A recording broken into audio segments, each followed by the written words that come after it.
Hello everyone, in this English episode we will be focusing on English. Conversation listening to English. Conversation is an essential part of improving your English language skills. It can help you improve your listening, speaking, and comprehension skills in this video. Hey everyone, welcome back. Today we're going to do a deep dive into travel hacks and finding those hidden gems that make a trip unforgettable. Love it. Yeah, so many people get bogged down in all that planning. Yeah. But that's actually where all the magic starts. It really is. It's like, you're building up this anticipation for this big, amazing adventure. Exactly. And one of the things that we came across was this really cool idea of, making it visual. Like if you're talking about an inspiration board, but with like a really specific method. It's all about color coding. So instead of just like random images, it's blue for historical sites, red for foodie adventures. You get the picture. So it's not just about what you want to see, but like the type of experience you're craving. Exactly. Yeah. So you can actually like visualize the whole vibe. Yeah. And get this. They recommend starting like 6 months in advance. 6 months? Wow, that's a lot of lead time. It is. But I can see how that would make sense if you're really trying to like unearth those under the radar spots. Totally. Think about it. You have 6 months to, really look at everything, local festivals, maybe even some small community events that you would never find, things that aren't on the big travel sites. Okay.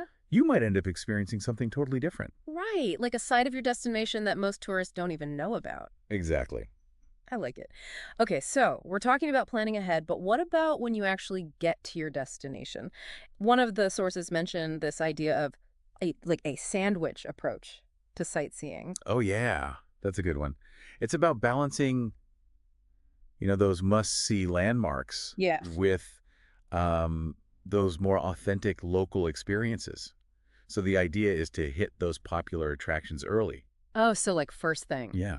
Before all those crowds show up. Smart. Then the rest of your time, you're venturing off into the surrounding neighborhoods. So it's literally like sandwiching the touristy stuff between like 2 slices of local flavor. Exactly. Less time battling selfie sticks and more time like soaking up the real deal. Yeah.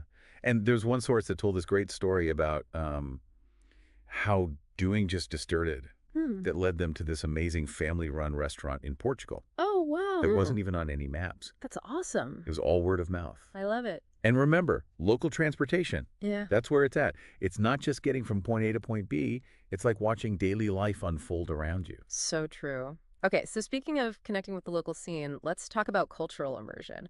There was one story that we came across about having a home-cooked meal with a family in Vietnam. Oh, yeah. And they even learned to make those rice dumplings. That's great. From the grandmother. Yeah. It just shows how food is a universal language. It is. Like, even if you don't speak the same language, Okay, yeah. You can connect over traditions, over creating something together. Totally. So food is a great way to get into that cultural immersion. But what are some other ways that we can really experience a place through the eyes of the locals? It's just being open to new things, Yeah. engaging with the culture on different levels. So think local cooking classes, going to markets with all those colors and aromas. Oh, yeah. Maybe go to like a smaller local festival instead of those big touristy ones. I love that idea. I bet the small ones are so much more authentic. Totally. You're not just, watching the culture. You're actually becoming part of it, even just for a little while. So we've talked about planning ahead and finding those hidden gems and getting immersed in the culture. But let's talk about cost, the big thing. Yeah. Because, travel can be expensive. And one of the biggest misconceptions is that those amazing trips have to break the bank. Yeah, for sure. But there are so many ways to travel on a budget. Yeah. And not sacrifice those incredible experiences. Okay, I'm all yours. Tell me more. All right, first up, shoulder season. Shoulder season. It's like travel's best kept secret. So Yeah. we're talking about those months between peak and off season. Yeah. So you get like the best of both worlds. Yeah. Okay, wait. What exactly is shoulder season? When is it? And why is it such a game changer? Okay, so think like April or May or September, October, Okay. depending on the place. It's that sweet spot where the weather is still good, Yeah. but there aren't as many people Oh, and prices have dropped. so you're saying you can avoid those crazy crowds, enjoy decent weather, and save money all at the same time? Okay, I like where this is going. What about accommodations? Because, hotels can be a big expense. They can. How Well, one of the sources we were looking at had some really creative Not suggestions. to lay it on me, what are they? Okay, so get this. House sitting. House seating. So you look after someone's home, maybe their pets Yeah. while they're gone. Yeah. So you live like a local. Yeah. And it's usually free. Wait, so you're saying I could potentially, like, stay in a Tuscan villa just for, like, Right. watering the plants and playing with the dog? Exactly. It's amazing. I like it. And then there's home exchanges, local guest houses, and even monasteries. Monasteries. Yeah, in some countries, you can stay in monasteries for a really affordable price. Wow, that's an experience I've never even considered. It's all about being resourceful, open to possibilities, and just, embracing the adventure. I love that. Yeah. Okay, so we've tackled pre-planning, like pros, found some hidden gems. Now, let's face it, packing. Ah, the dreaded suitcase. Right. It can be so stressful trying to cram your whole life in there. But our sources actually had some pretty clever packing hacks. Yeah, definitely some good ones. Yeah. First things first, ditch the last minute panic, start early, Okay. make a list, and like a detailed list, Yeah. climate, activities, everything. Right, because you wouldn't pack for, like, hiking in the Himalayas the same way you'd pack for a beach trip. Exactly. Think about versatile pieces you can mix and match, neutral colors that go with everything, layers for when the weather changes. Okay, see, this is where I struggle. I'm such an overpacker. I'm always convinced I need, like, 5 different sweaters, just in case. I hear you. But try visualizing your outfits. Yes. Lay everything out, see what you can combine, and those bulky toiletries. Get travel-sized ones. Oh, and what about those solid shampoo and conditioner bars? Oh, those are great. Especially if you're only taking a carry-on. No more liquid restrictions. True. And they're often better for the environment, too. I like it. Okay, so another thing I always struggle with is electronics. All those cords and chargers, it's a mess. Get a travel organizer. Well- Keeps everything neat. Okay. And those packing cubes. They're not just for clothes. Oh, right. Electronics, everything. Like little mini drawers in your suitcase. Exactly. And speaking of maximizing space, have you tried rolling your clothes?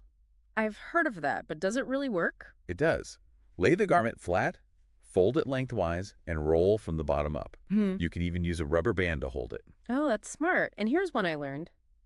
Wear your bulkiest items on the plane. Yes. That heavy jacket or those boots. They're just taking up space in your bag. Exactly. Oh, and your personal item allowance? Use it. Backpack or purse, perfect for essentials. Phone, wallet, passport, easy access during the flight. And peace of mind knowing your valuables are right there with you. Okay, so we've packed like pros. What about staying safe, especially when we're off the beaten path? Safety first, always. It starts with research. Local customs, laws, any potential safety concerns, and those travel advisories. Don't ignore them. It's easy to get caught up in the excitement and forget about the practical stuff. Totally. And once you're there, trust your instincts. If something feels off, get out of there. Avoid walking alone at night, especially in unfamiliar places. Better safe than sorry. Right. Be mindful of your belongings, especially in crowded areas. Pickpockets are everywhere. A money belt or a hidden pouch can be a lifesaver. Literally. Okay, what about technology? I mean, our phones are practically glued to our hands these days. Make sure it's charged. Download a good safety app with local emergency numbers. And think about sharing your itinerary with someone back home. Oh, yeah, that's a good one. Gives everyone peace of mind. And a backup plan, just in case. Yeah. Exactly. Okay, health precautions. Big one. What are some things people should keep in mind? Talk to your doctor or a travel health specialist before you go. Vaccinations, medications, all that. Pack any prescriptions you need with a copy of the actual prescription. Just in case. And a basic first aid kit is never a bad idea. What about food and water safety? Be cautious, especially in places with different sanitation standards. Stick to bottled water or purified water. Avoid ice unless you're sure it's safe. And be mindful of what you're eating. Right. I've heard it's best to stick to fruits and veggies you can peel or cook. And be careful with raw meat and seafood. Exactly. It's better to be safe than spending your trip dealing with food poisoning. Definitely not the souvenir you want. Ugh. Okay, let's switch gears a bit. Cultural sensitivity. Yeah, that's important. It's about respect, awareness, being open to different customs and beliefs. Right. Do your research beforehand, learn some basic phrases in the local language, and remember, you're a guest in their country. It's about recognizing that there are so many different ways of seeing and doing things, and our way isn't necessarily the right way. Exactly. Even something as simple as knowing the proper greeting or how to dress shows respect. Yeah, it makes a big difference. It's about approaching new cultures with humility and a genuine desire to learn. And that reminds me of this one story. So we've covered so much in this deep dive, from, Oh. all those planning tips and packing hacks to staying safe, even navigating, all those cultural differences. Yeah, it's been great. It has. It has. But now I want to talk about, like, the heart of it all, how travel changes us. It really does. One of the sources describes solo travel as like a real journey of self-discovery. Yeah. They talked about facing their fears and, embracing the unknown, Right. realizing they were capable of so much more than they ever thought they were. It's amazing how, pushing yourself outside your comfort zone can do that. Yeah. You discover all these hidden strengths. Totally. And you realize just how resilient you can be. And it's not just about, traveling solo either. Even when you're with other people, those moments where you come across different ways of life, different beliefs, it can be really transformative. Yeah, think about those times you've seen a cultural tradition that's completely different from your own, or maybe a belief system that really challenged your own ideas. Right. And it can be kind of disorienting at first, but ultimately it forces you to confront your own biases. Right. Expand your understanding of the world. I think that's one of the things I love the most about travel. Yeah. It cultivates this sense of wonder and appreciation for, just the amazing diversity of our planet. It's so humbling to realize, like, you're just one tiny piece of this massive, amazing puzzle. Yeah. And it can spark this real passion for, like, continued exploration, not just geographically, but personally, too. It's like this thirst for, more experiences, more challenges. And that feeling stays with you even after you've unpacked your suitcase. It really does. It's about embracing the journey, with all its twists and turns, and recognizing that those unexpected moments are sometimes the best ones. Absolutely. There was a story about someone getting completely lost in this new city, and they stumbled upon this hidden courtyard filled with these local artisans. It ended up being like the highlight of their whole trip, a memory they would never have made if they had just stuck to their itinerary. Those serendipitous moments are just pure magic. Yeah. They remind us to embrace spontaneity, to just be present. Yeah. Let curiosity lead the way. And at its core, travel is about connection, connecting with new places, cultures, and most importantly, people. Yeah, you're right. Building those bridges, fostering understanding and empathy, creating those shared experiences that just go beyond language and cultural differences. So to wrap up this deep dive, I want to leave you with this. Travel isn't just about the destination. It's about that transformative journey along the way. Embrace the unknown, challenge yourself to grow, and come home with a renewed sense of wonder and a deeper connection to the world. Keep exploring, keep discovering, and let travel shape you into the best version of yourself. Safe travels, everyone.